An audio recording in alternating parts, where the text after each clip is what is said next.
Hello hi friends ಎಲ್ಲರಿಗೂ ನಮಸ್ಕಾರ. ಆರು ರುಚಿಗಳು ಬೈ ಮಾನಸ ಚಾನಲ್ಗೆ ಸ್ವಾಗತ.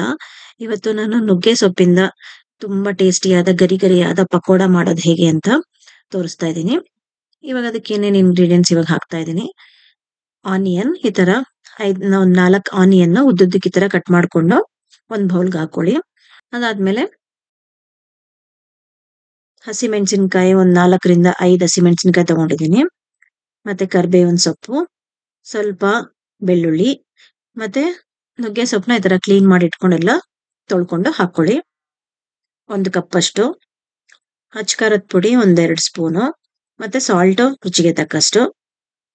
ನಿಮ್ಗೆ ಎಷ್ಟು ಬೇಕೋ ಅಷ್ಟು ಟೇಸ್ಟ್ ನೋಡಿ ಹಾಕೊಳ್ಳಿ. ಕಾರ್ನ್ ಫ್ಲೋರ್ 150 ಗ್ರಾಮ್ಸ್ ಅಷ್ಟು ಕಾರ್ನ್ ಫ್ಲೋರ್ ತಗೊಂಡಿದ್ದೀನಿ. ಮತ್ತೆ ಕಡಲೆ ಹಿಟ್ಟು ಕೂಡ 150 ಗ್ರಾಮ್ ಅಷ್ಟು ತಗೊಂಡಿದ್ದೀನಿ. ಎಲ್ಲಾನು ಇವಾಗ ಚೆನ್ನಾಗಿ ಇದನ್ನ ಮಿಕ್ಸ್ ಮಾಡ್ಕೊಳ್ಳಿ. ಮಿಕ್ಸ್ ಮಾಡ್ಕೊಂಡು ನೋಡಿ, ತರ ಸ್ವಲ್ಪನೇ ನೀರ್ ಹಾಕೋಬೇಕು. ತುಂಬಾ ಜಾಸ್ತಿ ನೀರ್ ಹಾಕೊಂಡ್ರೆ ಪಕೋಡ ಗರಿ ಗರಿಯಾಗಿ ಬರಲ್ಲ. ಈ ತರ ಸ್ವಲ್ಪನೇ ನೀರ್ ಹಾಕೊಂಡು ಮಿಕ್ಸ್ ಮಾಡ್ಕೊಂಡ್ರೆ ಚೆನ್ನಾಗಿ ಬರುತ್ತೆ.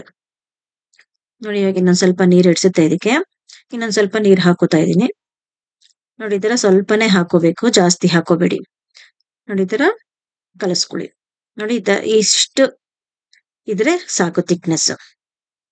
ತುಂಬಾ ಜಾಸ್ತಿ ನೀರ್ ಹಾಕಿದ್ರೆ ಗರಿ ಗರಿ ಬರಲ್ಲ, ಚೆನ್ನಾಗಿ ಬರಲ್ಲ ಪಕೋಡ. ನೋಡಿ, ಇಷ್ಟು ತಿಕ್ಕಾಗಿದ್ರೆ ಚೆನ್ನಾಗಿ ಬರುತ್ತೆ. ಇವಾಗ ಇದನ್ನ ನಾವು ಫ್ರೈ ಮಾಡ್ಕೊಳ್ಳೋಣ.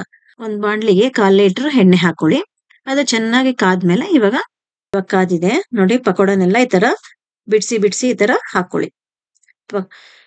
ಹಿಟ್ಟನ್ನ ಈ ತರ ಬಿಡ್ಸಿ ಬಿಡ್ಸಿ ಹಾಕೊಂಡ್ರೆ ಚೆನ್ನಾಗಿ ಬರುತ್ತೆ ಗರಿ ಗರಿಯಾಗಿ. ಉಂಡೆ ಹಾಕೊಂಡ್ರೆ ಅಷ್ಟು ಚೆನ್ನಾಗಿ ಬರಲ್ಲ. ಈ ತರ ಬಿಡ್ಸಿ ಬಿಡ್ಸಿ ಹಾಕೊಂಡ್ರೆ ತುಂಬಾ ಚೆನ್ನಾಗಿ ಬರುತ್ತೆ. ಆಮೇಲೆ ತಿನ್ನೋದಕ್ಕೂ ತುಂಬಾ ಗರಿ ಗರಿಯಾಗಿರುತ್ತೆ. ನೋಡಿ, ಇವಾಗ ಇದನ್ನ ಹಾಕ್ತಾ ಇದೆ. ಸ್ವಲ್ಪ ಗೋಲ್ಡನ್ ಬ್ರೌನ್ ಬರೋ ತನಕ ಫ್ರೈ ಮಾಡ್ಕೊಳ್ಳಿ. ಒಂದ್ ಸೈಡ್ ಆದ ತಕ್ಷಣ ಮತ್ತೆ ಇನ್ನೊಂದ್ ಸೈಡ್ ತಿರುಗ್ಸ್ ಹಾಕೊಂಡು ಸ್ವಲ್ಪ ಗೋಲ್ಡನ್ ಬ್ರೌನ್ ಬರೋ ತನಕ ಫ್ರೈ ಮಾಡ್ಕೊಂಡ್ರೆ ಸಾಕು. ನೋಡಿ, ಇವಾಗ ಇನ್ನೇನಾಗಿದೆ ಇದು. ನೋಡಿ, ಈ ಕಲರ್ ಬಂದ್ರೆ ತುಂಬಾ ಚೆನ್ನಾಗಿರುತ್ತೆ. ಇವಾಗ ಗರಿ ಗರಿಯಾದ ಪಕೋಡ ರೆಡಿ ಆಗಿದೆ. ನುಗ್ಗೆ ಸೊಪ್ಪಿನ ಪಕೋಡ ರೆಡಿ. ನೋಡಿ, ಒಂದು 10 ಮಿನಿಟ್ಸ್ ಅಲ್ಲಿ ನುಗ್ಗೆ ಸೊಪ್ಪಿನ ಪಕೋಡ ರೆಡಿ ಆಗೋಯ್ತು. ನೋಡಿ, ಎಷ್ಟು ಕ್ರಿಸ್ಪಿಯಾಗಿ ಬಂದಿದೆ ಇದು.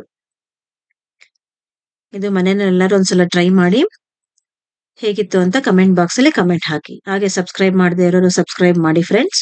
ಹಾಗೆ ಬೆಲ್ ಐಕಾನ್ ಕೂಡ ಪ್ರೆಸ್ ಮಾಡಿ. ನನ್ನ ಹೊಸ ರೆಸಿಪಿಗಳ ನೋಟಿಫಿಕೇಶನ್ ನಿಮ್ಗೆ ಬರುತ್ತೆ.